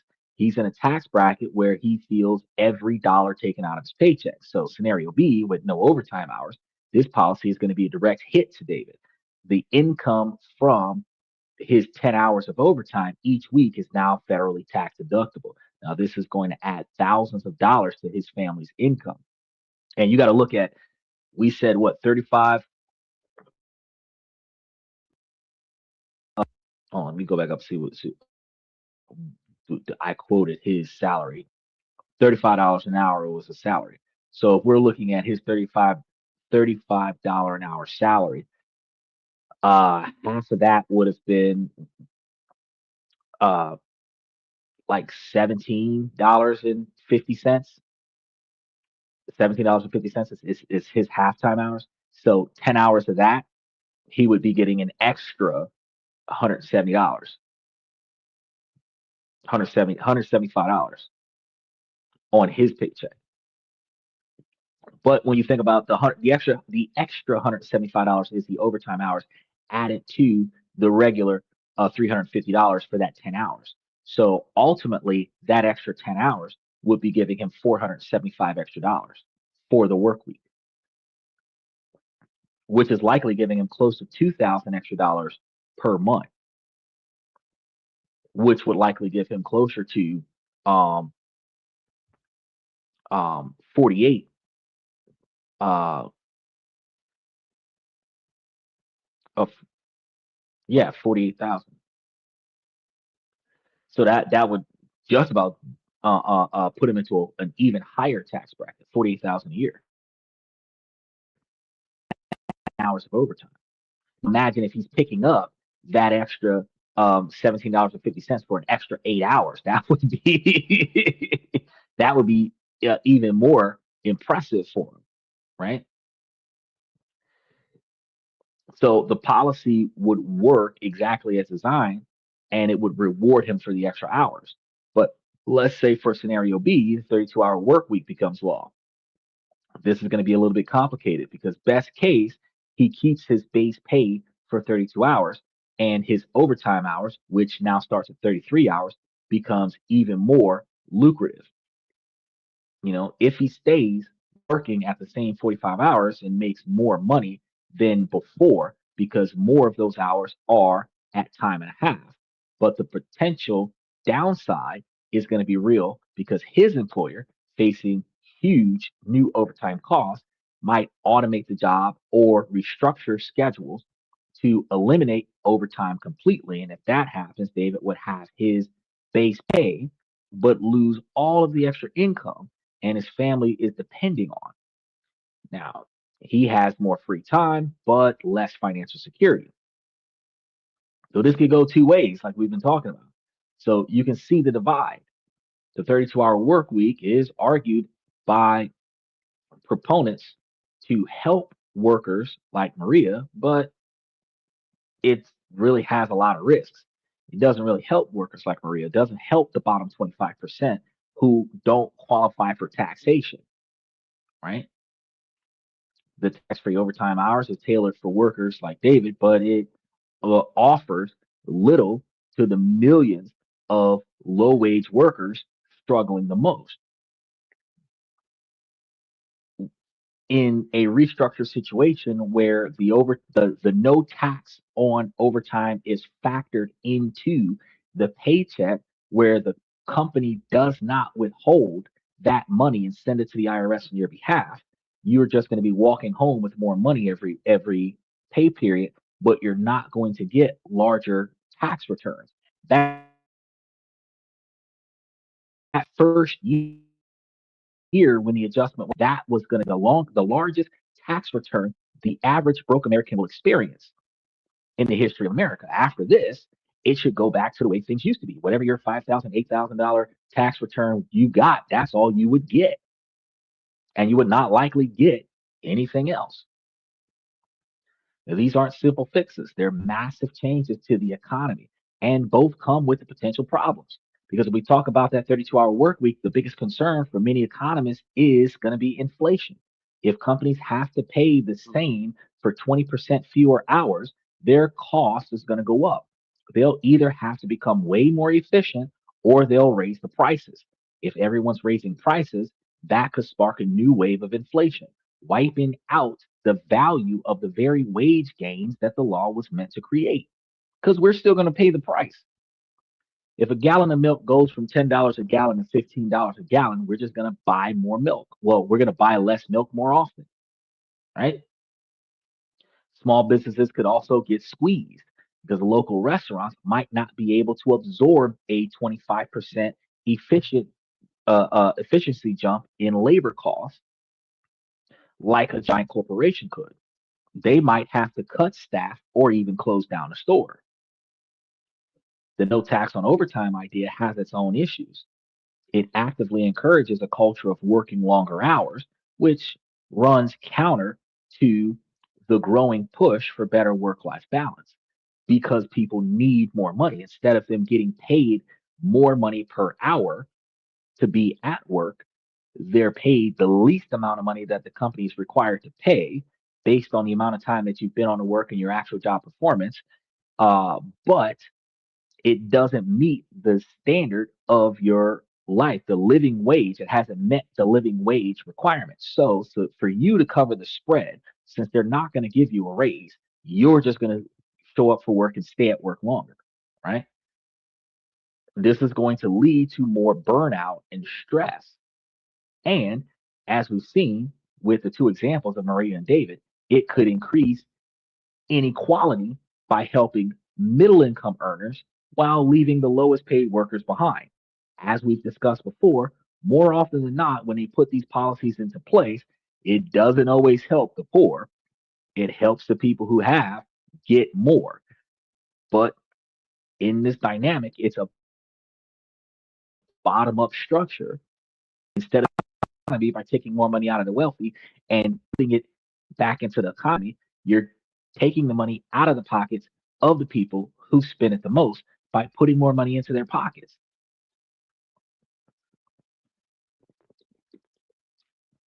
Ultimately, both ideas are trying to solve the same problem, the widespread feeling that it's getting harder and harder to get by.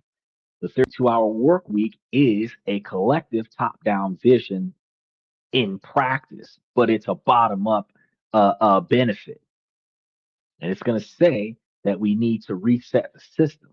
Since the tax free overtime idea is an individual bottom up vision, it's going to say that we should empower people to earn more within the current system. And combining these two practices together is going to lead to a fully stimulated economy that's going to be driving up the GDP, but it's also going to drive up inflation. And we're going to see a lot more spending and a lot more products circulating around. For me, how I see this benefiting us, for those of us that are investing, making, saving, and investing money, the capabilities to put the money directly where it's supposed to go will allow for us to invest in certain companies that are going to be stimulated more by what people are going to be spending more money on. Like, for example, the oil companies. The clash between these theories is really a debate about what we value: more time, more money, prosperity through systematic change, or through individual effort. So we come back to the big question: who's really looking out for you? On one side, you have the fiery uh, populism of Donald Trump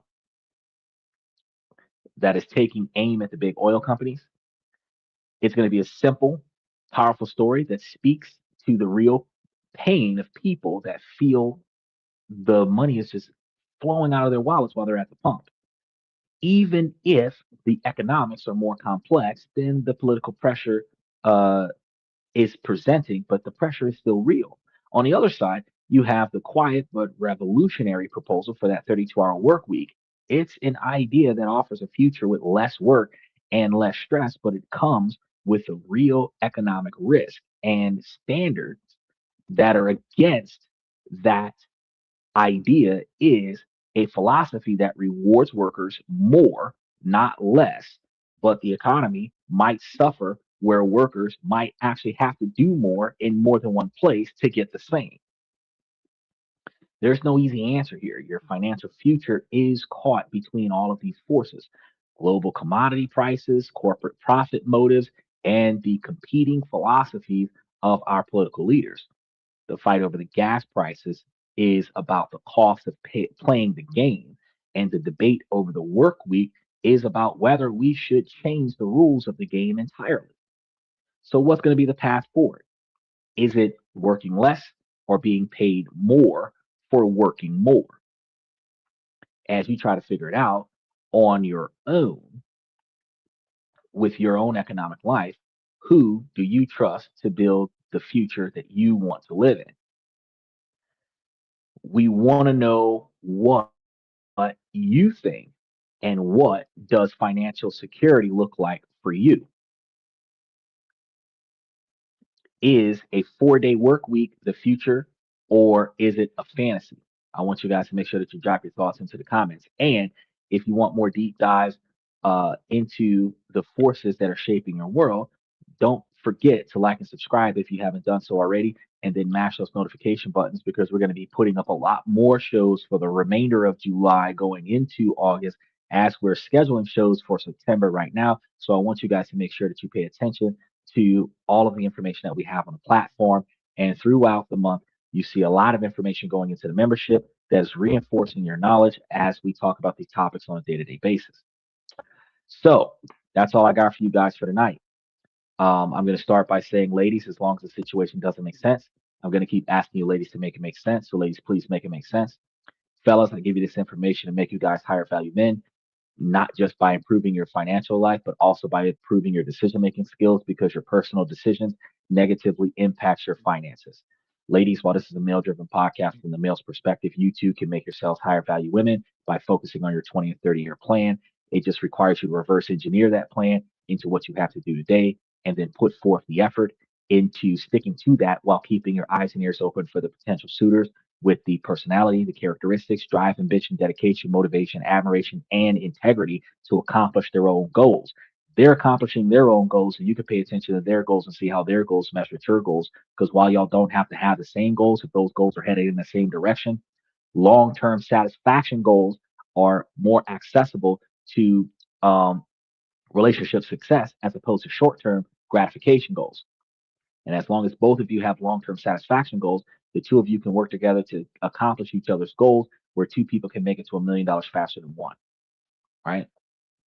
So, since we've covered the understanding that it is going to take time, Michael did say earlier tonight that it might take about 4 months after the conflict ends, if the conflict stays over, before prices start going down. I do agree with that to a degree because I believe that.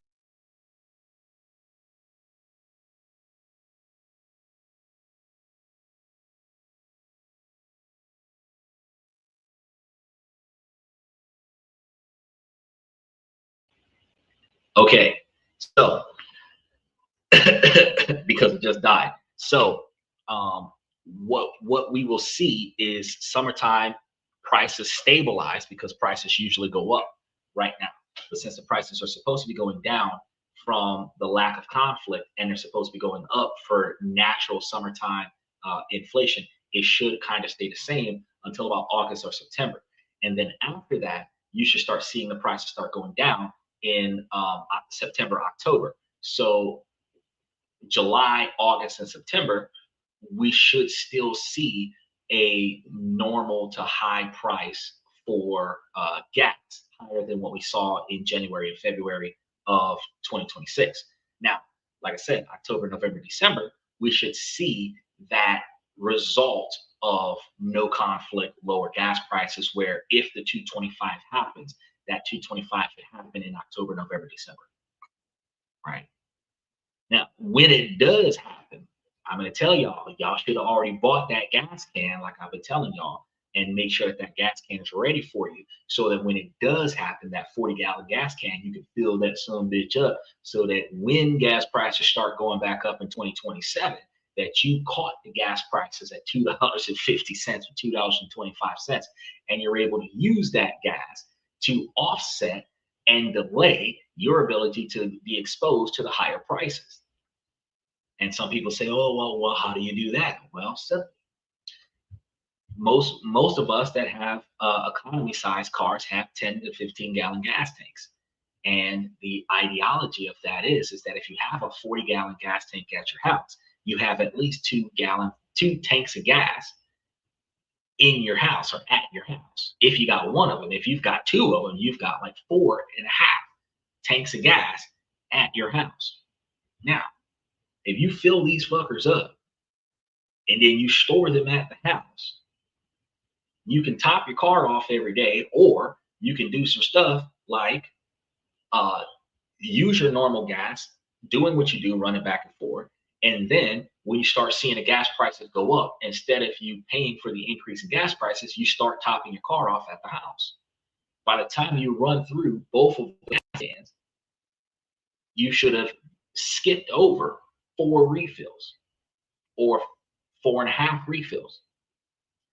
By the time you have to refill those gas cans, you would likely have bypassed, depending on how much you use your gas, you would likely have bypassed some of the inflated gas prices, because the gas prices is only going to go up for a month or two, and you skipped 4 fill-ups. If your fill-ups lasted you, those 4 fill-ups lasted you those 2 months, you would be in a situation where your fuel would not cost more, which actually is the exact byproduct that we're experiencing from the crude oil transition to the gas pump, because they bought this stuff in probably May and June. They're processing it, and this is the wartime oil that they're processing and then selling off to the oil companies.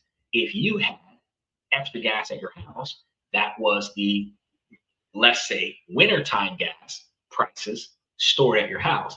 When you start looking at summertime gas prices and you start using that wintertime gas during the summer, you're not likely to experience as much inflation in gas prices. And I understand that if you, especially if you're getting the no ethanol, the ethanol free gas, doesn't require as much to preserve it if you're storing ethanol free gas at the house, which makes it much more efficient for you financially.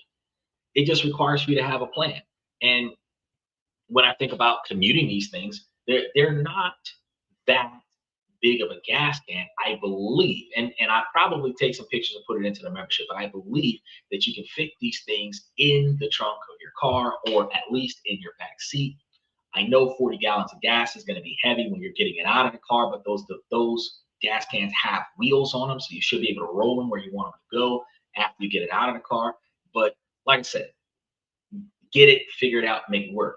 Because you could also do the other option of, whenever you fill up during the winter time, if you're filling up more often than once or twice a month, is fill your car and the gas can and bring 5 gallons back to the house and just top off the gas can. You can do that as well.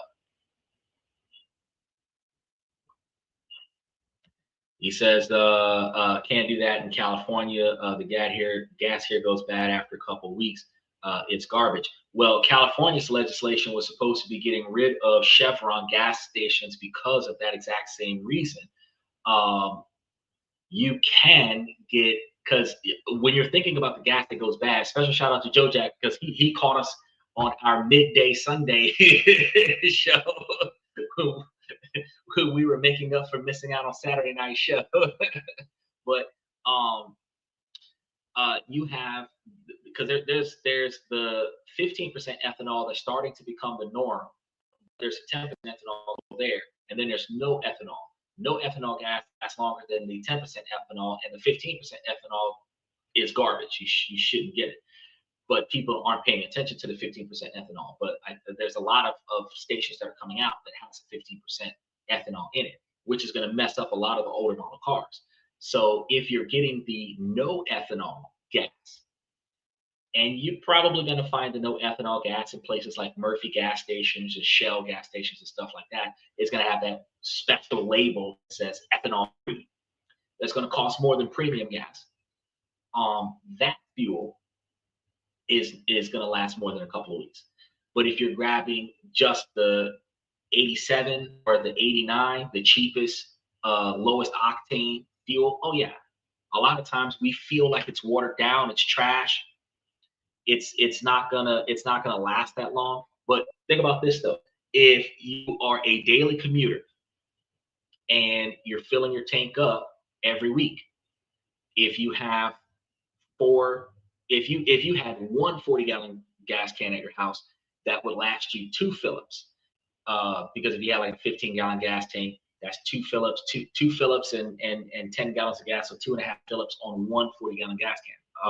Right? So with that observation, you basically would only have like 2 weeks or 2.5 weeks worth of fuel on standby for one 40-gallon gas can. So even under the dynamic that your gas goes bad after a couple of weeks, throw a little bit of octane boost in there, some fuel treatment in the gas tank, you get the gas, you store it, you cycle it out, you would still be delaying the cost of gas by the quantity of time it takes for you to burn out that $40 of gas. Since your gas doesn't last long enough for you to store it for 6 months, the fact is that you could still postpone your impact at by how much gas you have at the house, which kind of benefits you in a minimalistic fashion. It's a delay, it's a buffer, right? It's not like, oh, this is the new solution to like make things so much better. Because fuck, the solution to make things so much better is to have an air-powered car that just functions off of the wind blowing. Or if everybody had an electric car, that was the price of a Nissan Versa, where you could get you a $10,000 electric car with removable replacement batteries, where you can have extra batteries at the house so that you don't have to worry about the 8 hours of charge time. That would be like the best thing since sliced bread, is that if you could take your, if they weren't heavy as fuck, you could take the batteries out and charge them in the house and put a replacement battery in the car, and the batteries didn't cost freaking $5,000. That would be fantastic, because then you could go through the motions of having one electric battery set up sitting there for 8 hours charging, but it only took you 10 minutes to swap out the batteries. You know how we with the video games, when we take the rechargeable batteries out of the controller and put new rechargeable batteries in, and take the old batteries and put them on a charger and let them sit. Well, while I'm using the charge set, the other set is charging. That makes perfect sense. I would not have to worry about stop using my car, because I'd always have a full charge. Yeah, I know. I see like $6 and more in certain areas out there in California. He's saying, thank God I have a fuel card from my work. Look, that's what I was saying. That's what I was saying at the beginning of the show. I was like, man, I looked at that $68 I had to put in the gas tank, and I said, shit, I'm glad I ain't got to pay for that. Because I would have been pissed if I would have had to top off my car, $68 worth of gas, and that gas ain't getting me that far.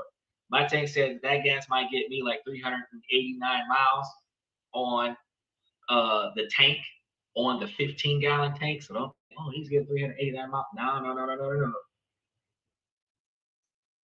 That's an old school caddy, likely getting about 18 to 25 miles per gallon.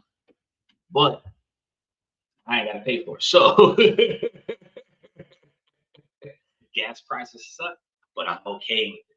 You know, part of me was sitting over there thinking, side hustle, shit, I just stand outside the gas station and just start pumping gas for folks that had to give me money for it.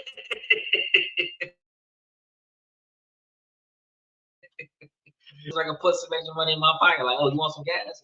I'll charge you less than the gas station charge you, just so that I can break up, because I ain't paying for it. You know, somebody's gonna take an L, but it ain't gonna be me. But yeah, that's all we have for today. If for anybody who missed the show today, we had started at 11:30 Eastern Standard Time.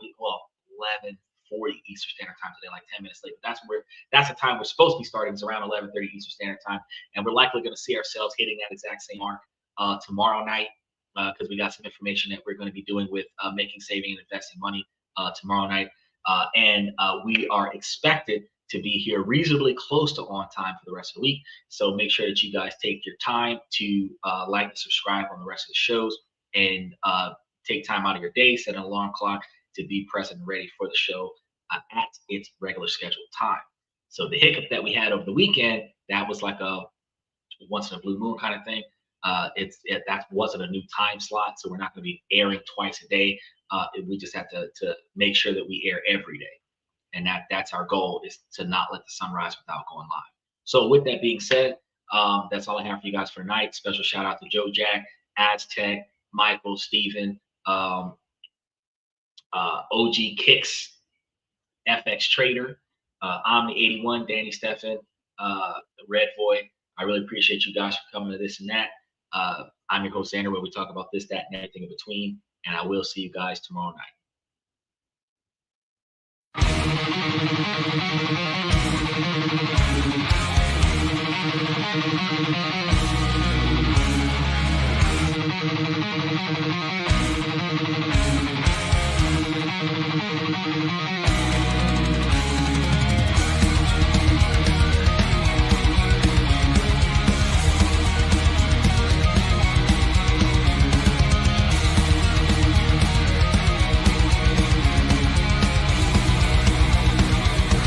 Higher ground.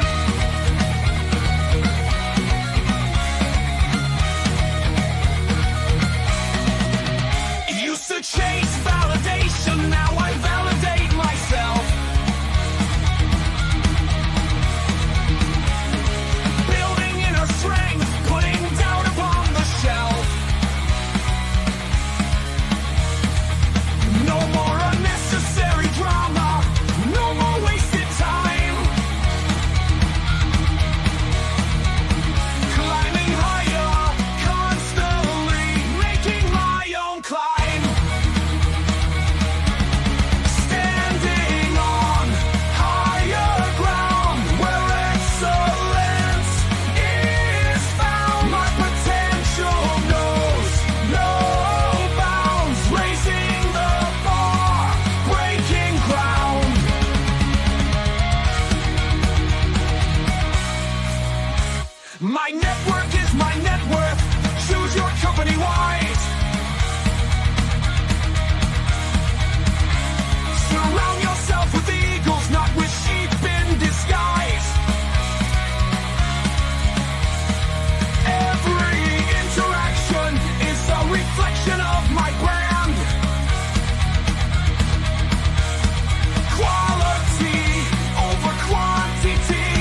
That's my personal command. I'm not mounted on higher ground where excellence is found. My potential knows no bounds, raising the bar, breaking ground.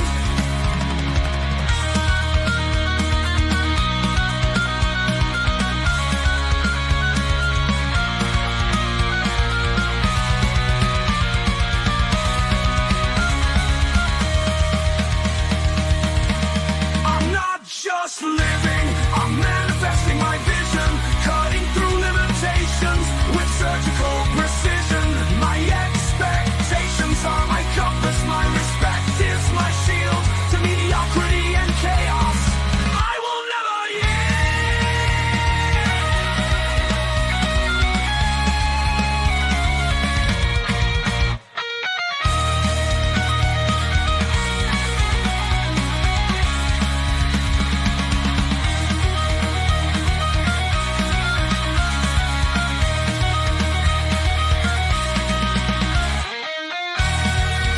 I'm not just living, I'm manifesting my vision, cutting through limitations with surgical precision.